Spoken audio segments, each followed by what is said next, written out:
봅니다. 디모데후서 2장 22절 말씀 함께 보십니다.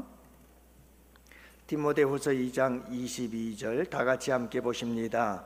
또한 너는 청년의 정욕을 피하고 주를 깨끗한 마음으로 부르는 자들과 함께 의와 믿음과 사랑과 화평을 따르라. 아멘.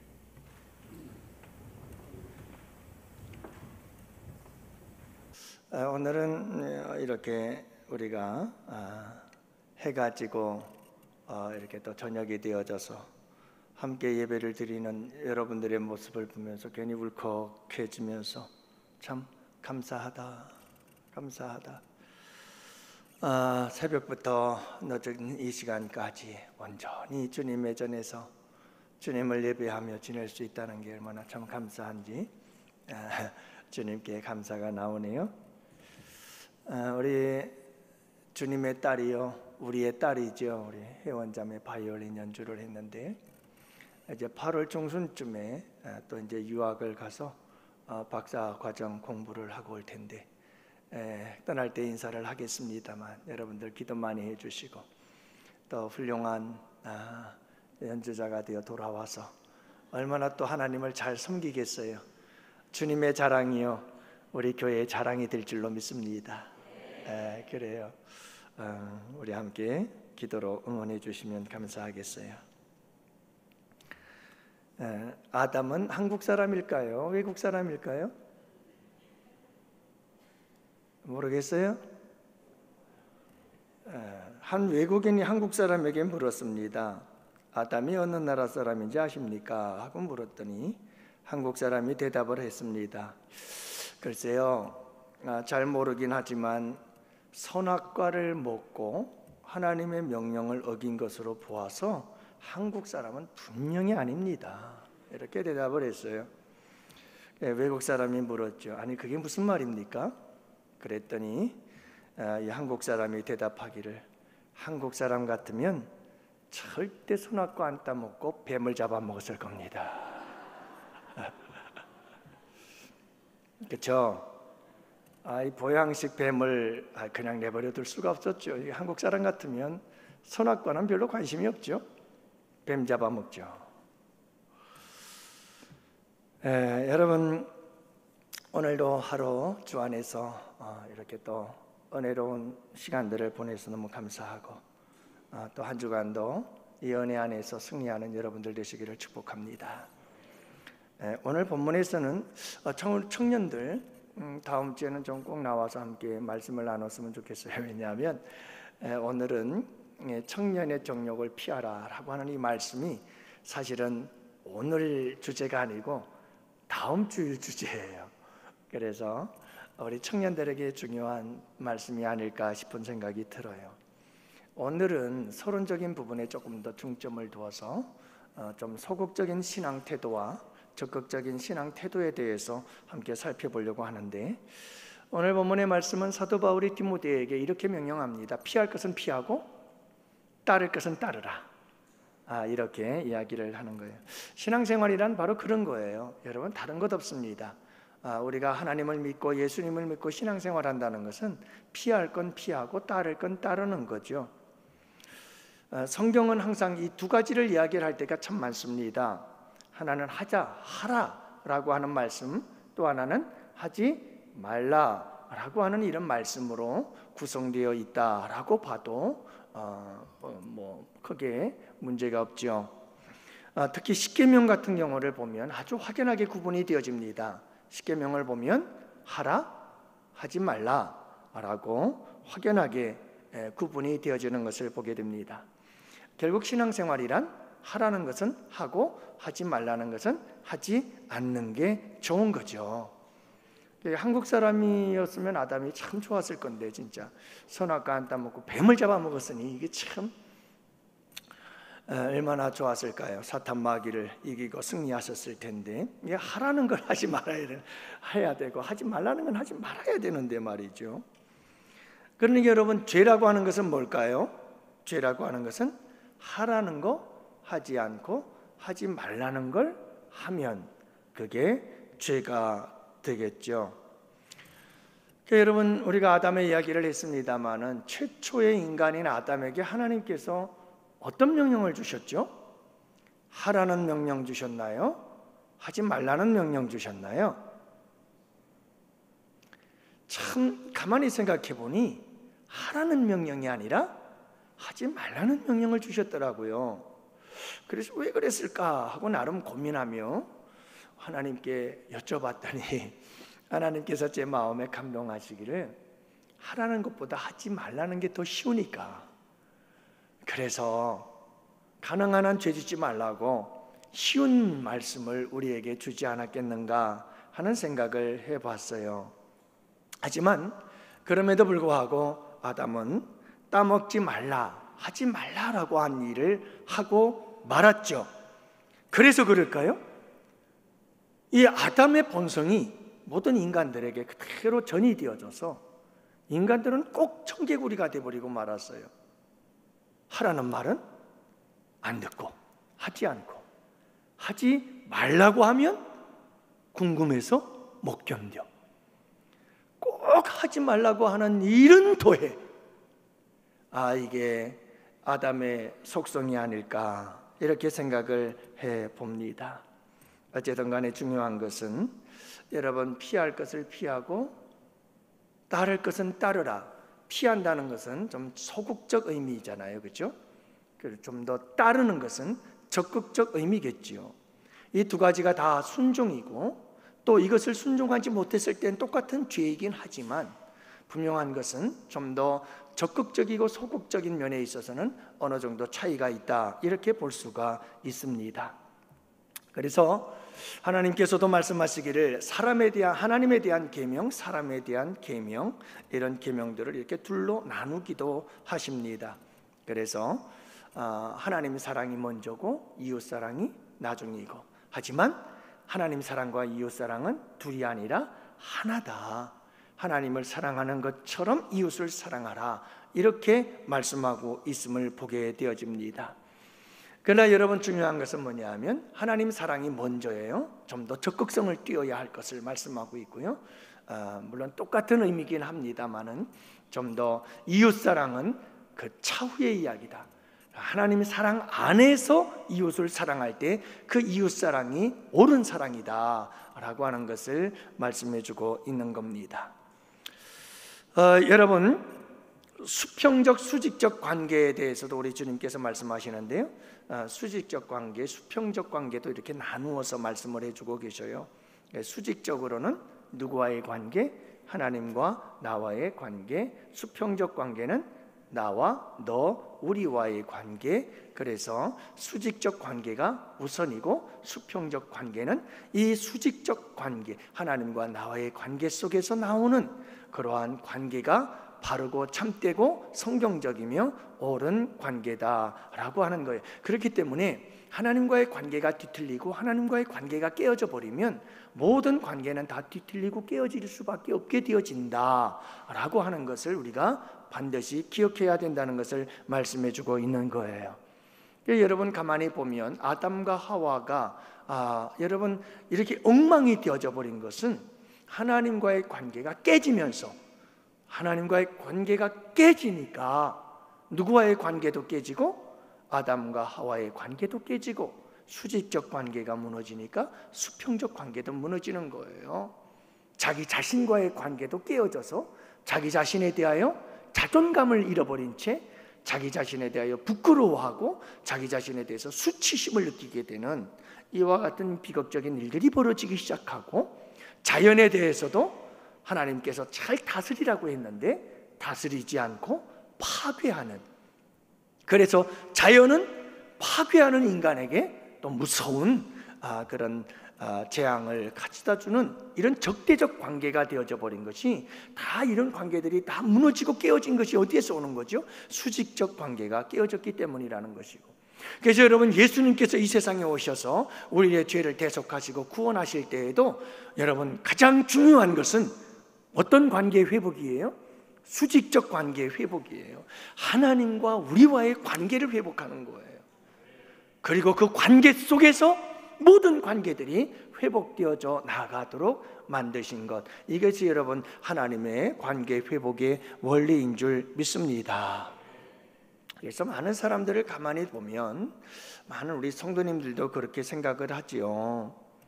하지 않은 것들을 굉장히 자랑스럽게 여기고 그걸 굉장히 또 대단한 일로 이렇게 생각하는 경향이 많아요. 나는 남들처럼 그렇게 크게 죄를 짓지 않았다. 나는 남들처럼 그렇게 다른 사람들을 속이거나 다른 사람들에게 거짓말하지 않았다. 나는 남에게 이렇게 피해주는 일 하지 않고 살았어. 나는 남을 힘들게 하지 않았어. 나는 다른 사람들을 그렇게 괴롭히며 살진 않았어. 그렇기 때문에 나는 착한 사람이고, 나는 선한 사람이고, 나는 신앙생활 바르게 하고 있는 사람이야 라고 생각하는 경향들이 있는 것 같아요. 근데 여러분, 정말 중요한 것은 그것보다 우리 예수 믿는 사람들이 사실 죄를 지으면서 죄가 죄인 줄 모르고 살아가는 경향이 많아요. 하라고 하는 것 하지 않으면 죄예요, 아니에요? 죄거든요. 근데 우리는 그런 것들을 대수롭지 않게 여겨요. 예를 들면 사랑하라 라고 주님은 명령하시거든요. 근데 여러분, 사랑하지 않으면 그게 죄예요, 아니에요? 그런데 우리는 사랑하지 않으면서도 아무렇지도 않게 느껴져요. 아무런 죄의식을 느끼지 않아요. 단지 무엇하지 않으면 된다고 생각하느냐 하면 다른 사람에게 해를 끼치지가, 다른 사람에게 피해를 주거나 다른 사람을 괴롭히지 않으면 된다라는 생각을 해요. 굉장히 우리의 신앙의 상태가, 자세가, 태도가 소극적인 거예요. 그렇지만 우리 주님은 우리의 신앙적 태도와 자세가 적극적이길 원하시고, 그렇지 않으면 그건 죄다고 말씀하셔요. 여러분, 사랑하지 않은 것은 죄예요. 또 여러분, 우리가 왜 사랑을 못하느냐 하면 사랑의 관리를 잘 못해서 그래요. 다시 말하면 하나님과 우리와의 사랑의 관계가 식어져 버린 거예요. 그러면 우리는 누군가를 사랑할 힘이 없어져요. 그래서 하나님은 에베소 교회 성도들을 향해서 첫사랑을 회복하라고 그러잖아요. 첫사랑을 회복하라. 첫사랑을 잃어버린 거예요. 하나님에 대한 그 뜨거운 사랑이 식어져 버린 거예요. 오늘 우리 샘솔 청년이 찬양 인도를 하면서 여러분, 예수님의 생애 애니메이션 영화를 보고 와서 큰 감동이 있어서 울컥하잖아요, 그죠? 이 사랑이 회복되어지는 거예요. 주님의 사랑이 막 느껴지는 거예요. 막 주님의 사랑의 감동이, 이게 첫사랑의 회복의 역사들이 자꾸 일어나는 거죠. 그러면 여러분, 다 사람들이 사랑스러워져요. 그리고 사랑할 힘이 솟아나요. 근데 우리의 마음속에 하나님에 대한 사랑, 예수 그리스도의 십자가에 대한 사랑이 싹 식어져 가지고 냉랭해지면 사랑할 힘이 없어요. 사랑할 힘이 없어요. 여러분, 우리에게 참 중요한 것이 뭐냐면 이 사랑이 식어지는 것은 죄예요. 우리 하나님께서 얼마나 이 에베소 교회를 크게 꾸짖고 책망하는 줄 아세요? 뭐라고 말씀하시는 줄 아십니까? 이 에베소 교회를 향해서 요한계시록 2장에 보면 내가 촛대를 옮겨버리겠대요. 교회 문을 닫아버리겠다는 거예요. 못했다고요? 첫사랑을 잃어버렸다고요. 사랑 관리 잘 하시기를 바랍니다. 사랑 관리 잘해야 돼요. 하나님의 사랑, 주님의 사랑 관리 잘해야 돼요, 여러분. 우리의 마음속에 주님을 향한 사랑이 식어지지 않도록 잘 관리할 수 있는 여러분들 되시기를 축복합니다. 그게 죄인데 우리는 그걸 죄인 줄 모르는 거예요. 사랑하는 성도 여러분, 늘 우리 주님께 주님 사랑합니다. 사랑합니다. 주님, 주님의 사랑 너무 고맙습니다. 감사합니다. 고백하며 살아갈 수 있는 여러분들 되시기를 축복합니다. 용서하지 못하는 것 죄예요. 여러분, 우리는 용서하지 못하는 것도 죄라는 걸 알아야 돼요. 하나님께서 달란트 비유했잖아요. 1만 달란트 한 데나리온 빚진 자 이야기. 1만 달란트 자 빚을 진 사람에게 1만 달란트를 탕감해 줬어요. 1만 달란트는 엄청난 돈이에요. 근데 한 데나리온 빚진 자를 이 1만 달란트 탕감받은 자가 자기에게 한 데나리온 빚진 자를 만나서 그 빚 안 갚는다고 감옥에 쳐넣었어요. 그때에 하나님께서, 예수님께서 주인이 얼마나 꾸짖는지 몰라요. 이자를 잡아다가 감옥에 쳐넣어라. 내가 1만 달란트를 탕감해 줬는데 자기에게 한 데나리온 빚진 자를 용서하지 못하는 이 사람은, 이건 뭐 어떻게 해야 된다? 이건 용서받을 자격이 없다. 여러분, 이 말씀 속에서 우리 주님께서 강조하는 바가 뭐냐 하면 용서예요. 여러분, 우리는 하나님 앞에서 1만 달란트 빚진 죄악의 빚을 탕감받은 줄 믿습니다. 이웃들이 나에게 짓는 죄는 한 데나리온의 죄예요. 여러분, 그 죄를 우리는 능히 탕감해주고 용서해 주어야 할 줄 믿습니다. 그러므로 여러분, 우리는 항상 용서를 베풀 줄 아는 사람들이 되어야 돼요. 그래서 지금 말씀 늘 드리잖아요. 따라합시다. 용서는 감정이 아니다. 그래서 우리는 자꾸 용서를 감정으로 생각을 해요. 많은 젊은이들이, 여기 있는 젊은이들이요, 위에 있는 우리 젊은이들이요, 사랑은 감정이 아니에요. 한눈에 뿅 갔다고 그러는데 그거 다 감정적인 거거든요. 여러분, 절대로 전인적인 사랑은 절대로 한 방에 뿅 안 가요. 생각과 마음과 그리고 어떤 의지가 함께 작동해야 그게 진짜 사랑이에요. 감정은 금방 식어집니다. 그 다음엔 어떻게 하시렵니까? 사랑의 감정이 식어진 다음엔 뭘로 사랑하려고요? 여러분, 진정한 사랑은 그렇지 않아요. 용서 마찬가지예요. 용서는 감정으로 하는 게 아니에요. 많은 사람들은 그래요. 내 마음이 도저히 용서를 못한다. 내 감정이 용서를 못하는 거예요. 맞아요. 그냥 용서를 하는 것 같다가도 그 사람을 보기만 하면 막 내 속에서 분노가 솟아나는 거죠. 근데 여러분, 하나님께서 말씀하시는 용서는 이런 감정의 용서가 아니에요. 그 감정을 뛰어넘어서 그냥 내 감정까지도 하나님의 말씀에 쳐서 복종시키는 것인 줄 믿습니다. 내 감정이 허락을 안 해요. 하나님, 나 순종 못합니다. 이럴 수 있어요? 그건 신앙이 아니에요. 참된 신앙은 내 감정도 쳐서 복종시키는 거예요. 내 생각도 쳐서 복종시키는 거예요. 내 뜻과 계획과 내 하고자 하는 의지도 다 쳐서 하나님의 뜻이 아니라면 여러분, 하나님께 복종시키는 것인 줄 믿습니다.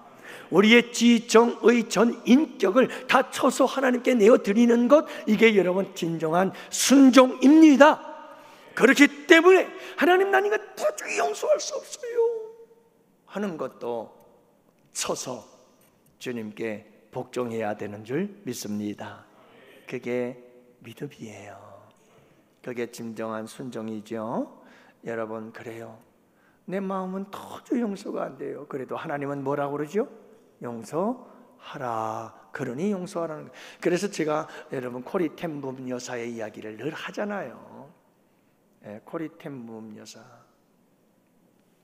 2차 세계대전 때는 여러분들 독일의 나치 수용소에 붙잡혀 있던 그분, 말할 수 없는 그 간수에게 치욕적인 일들을 당하고, 그리고 그가 풀려나서 전쟁이 끝나고 미국으로 돌아갔다. 너에게 그렇게 고통을 주었던 독일로 돌아가서 복음을 전해라. 선교사적인 사명을 안고 독일로 갔잖아요. 독일에 가서 한 교회에서 복음을 전하는데 여러분, 누구를 만났어요? 간수를 만났어요. 자신의 몸을 더럽히고 말할 수 없는 치욕과 모욕을 주었던 그 간수를 만났어요. 온 몸이 굳지요. 예배를 마치고 나아가는데 여러분, 그 간수를 보자 식은 치가 떨려 견딜 수가 없었죠. 그런데 하나님께서 뭐라고 말씀하셔요? 용서해라. 아니요, 못합니다. 용서해라. 아니야, 용서해라. 하나님, 명령이신가요? 명령이라면 제가 순종하겠습니다. 그리고 달려가서 그 간수를 품어주고 안아주고, 여러분, 내가 당신을 용서합니다 라고 했을 때 놀라운 회개의 역사와 감동, 변화의 역사가 일어나고, 둘이서 눈물을 흘리며 주님 앞에 감사와 영광을 올리게 된 줄 믿습니다. 여러분, 이게 용서예요. 이게 용서예요.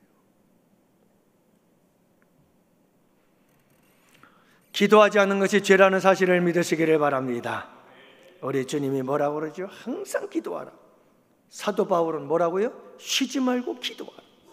성령 안에서 무시로 깨어 기도하라. 여러분, 기도하지 않는 게 죄예요. 뭐라고요? 기도하지 않는 게 죄라니까요. 근데 어떻게 기도하지 않으면서 그렇게 여러분들 전혀 부끄럽지도 않고 전혀 아무런 양심의 가책도 느끼지 않고 사세요? 대단하죠. 그래도 여기 나오신 분들은 좀 괜찮은데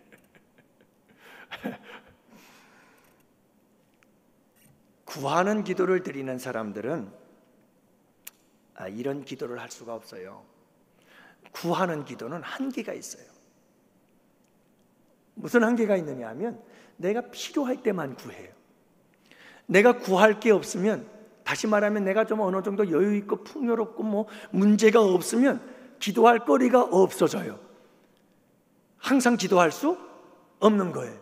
쉬지 않고 기도할 수 없는 거예요. 성령 안에서 무시로 기도할 수 없어요. 그런 기도할 수 없어요. 하지만 기도가 하나님과의 대화요, 하나님과의 사랑의 속삭임이요, 하나님과의 아름다운 사랑의 교제다라고 믿고 따라가는 사람들은 항상 기도할 수 있습니다. 쉬지 않고 기도합니다. 성령 안에서 무시로 기도합니다. 그런 거예요. 여러분, 사무엘처럼 기도하기를 원합니다. 따라합시다. 내가 기도하기를 쉬는 죄를 범치 아니하겠노라. 사무엘이 12장에서 사무엘 3장 12장에서 23절에 보면 그렇게 기억해요. 나는 결단코 너희를 위하여 기도하기를 쉬는 죄를 범하지 아니하겠노라. 내가 결단코 너희를 위하여 기도하기를 그침으로 주께 대하여 죄를 범하지 아니하리라. 여러분, 우리 모두가 사무엘과 같은 마음을 가지고 살았으면 좋겠어요. 기도하지 않는 것은 죄다. 기도하기를 멈추는 것은 죄를 범하는 것이다. 여러분, 이런 고백으로 살아가는 우리 성도들 되시기를 축복합니다. 어떤 설교자가 이렇게 외쳤습니다. 우리가 범하는 가장 큰 죄는, 다시 말합니다, 우리가 범하는 가장 큰 죄는 하나님께 기도하지 않는 죄입니다. 내가 자주 실패하는 가장 큰 이유는 기도하지 않기 때문입니다. 우리 주변의 영혼들이 여전히 구원받지 못한 주된 이유는 그들을 위한 우리의 기도가 부족하기 때문입니다. 나의 망설임과 지혜 없음과 나의 인도를 받지 못하는 것도 모두 기도가 없기 때문입니다. 오, 끔찍한 죄인, 기도하지 않는 죄여 라고 그는 외쳤습니다. 여러분, 기도의 사람이라고 불리우는 E.M. 바운즈라고 하는 신학자요, 설교가가 있습니다. 그가 이렇게 말했습니다. 기도의 실패는 생활의 실패자다. 기도에 실패하면 삶이 실패한다, 이 말이에요. 그는 많은 저서를 썼는데 그 중에서 기도 시리즈들이 참 많습니다. 소책자로 나와 있는데 여러분들 한번 꼭 읽어보세요. 그는 이렇게 말합니다. 기도해야 산다. 따라합시다. 기도해야 산다. 기도해야 사는 겁니다. 기도하지 않으면 죽는 겁니다. 왜요? 기도는 영적인 호흡이기 때문에, 기도는 영적인 산소이기 때문에, 산소 없이 살 수 없듯, 영혼 호흡 없이 살 수 없듯, 여러분, 기도가 없으면 못 사는 겁니다. 기도하지 않은 영혼은 죽은 거죠. 그는 말합니다. 따라합시다. 기도는 능력이다. 그는 14살 때 아버지가 돌아가십니다. 법률을 공부해서 19살 때 변호사가 됩니다. 그리고 5년 동안 법률가로 일을 하다가 그는 놀라운 하나님의 은혜를 체험하고 목회자가 되었습니다. 그는 아내를 잃고 2 아들을 잃는 아픔을 겪게 됩니다. 그는 그 모든 아픔들을 믿음으로 승리해내십니다. 여러분, 기도가 우리에게 능력입니다. 기도가 능력인 거예요. 이 세상의 수많은 환난과 풍파와 고난과 역경을 이겨내는 능력, 어디에서 나오느냐? 기도에서 나오는 거예요. 기도가 능력입니다. 그래서 그는 기도 시리즈를 얼마나 많이 펴내는지를 몰라요. 따라합시다. 기도는 무장이다. 그가 말합니다. 기도는 무장이라는 거예요. 무장한다는 건 뭐죠? 싸운다는 말이에요. 세상과 싸우고 죄와 싸우고 사탄 마귀와 싸우기 위해 무장하는 그 무장, 그것이 무기가 뭐라고요? 기도다 이 말이에요. 기도 없이 우리가 어떻게 죄와 싸워요? 기도 없이 우리가 어떻게 세상과 싸워요? 기도 없이 우리가 어떻게 사탄 마귀와 싸우느냐? 안 싸우는 거예요. 아니, 이미 패한 거예요. 기도하지 않고 살아가는 사람, 그 사람의 삶을 보면 절대 죄와 싸우지 않습니다. 세상과 싸우지 않습니다. 적당하게 타협하며 살아갑니다.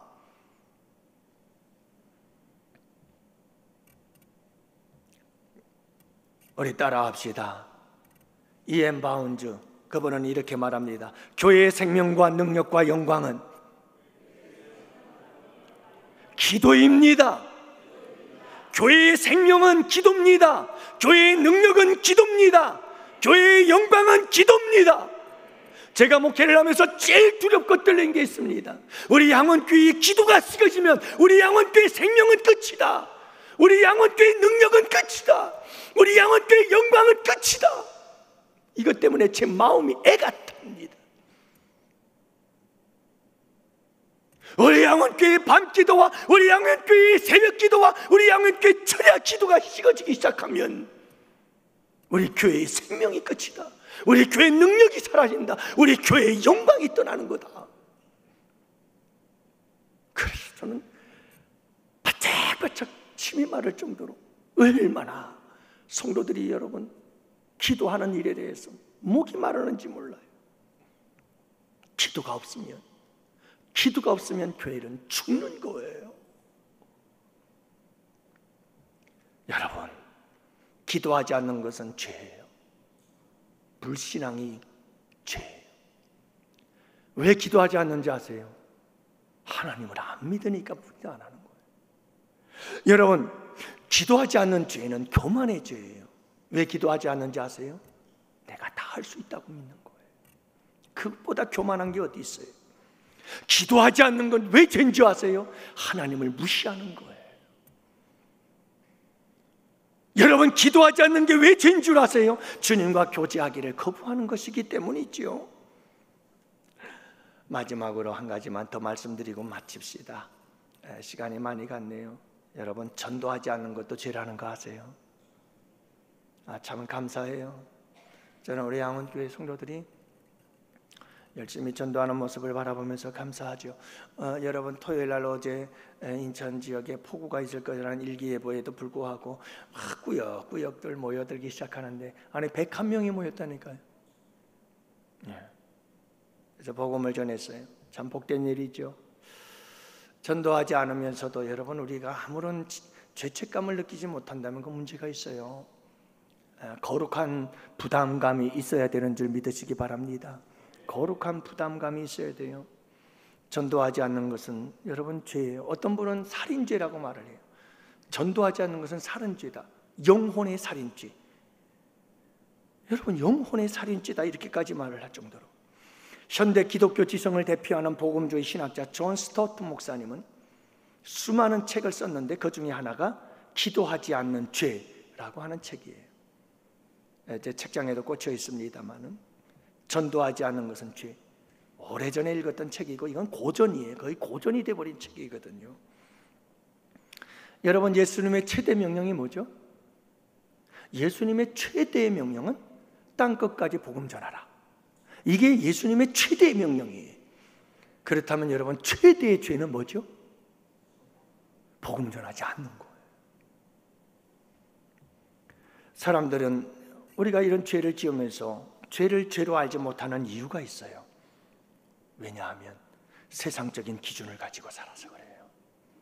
세상적인 기준, 자기 기준을 가지고 살기 때문에 그래요. 여러분, 이 잣대가 틀려요. 하나님의 기준이 아니에요. 말씀의 기준이 아니에요. 자기 기준. 그건 자기를 믿는 거예요. 자기가 신이 되어서 자기가 하나님이 된 거죠. 세상의 기준을 따르면 안 돼요.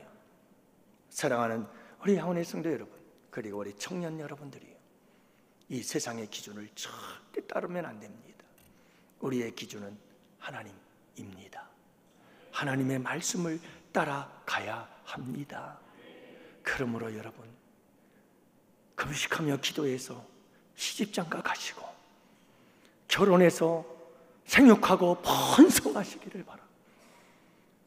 그런 차원에서 우리 교회에도 좀 출산 장려금 좀 줘야 되는 거 아닌가 모르겠네.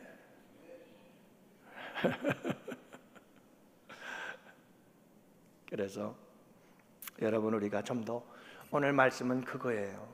소극적인 신앙생활을 취하지 말라는 거예요. 난 이렇게 안 하고 난 저렇게 안 하고 난 저렇게 안 하니까 난 그래서 나는 괜찮아, 이렇게 생각하지 말자는 거예요. 너무 소극적인 신앙의 자세를 갖고 살지 말자 이거예요. 우리 주님이 원하시고 바라는 바는 적극적인 자세예요. 예, 여러분, 좀 더 우리가 적극적으로 기도하지 않는 죄, 전도하지 않는 죄, 여러분 용서하지 못하고 사랑하지 못하는 죄, 이런 죄들을 생각하면서 좀 더 적극적인 자세를 가지고 믿음 생활하고 신앙 생활하며 나아갈 수 있는 우리 양원의 성도들이 되시기를 주님의 이름으로 축복해요. 할렐루야. 기도합시다.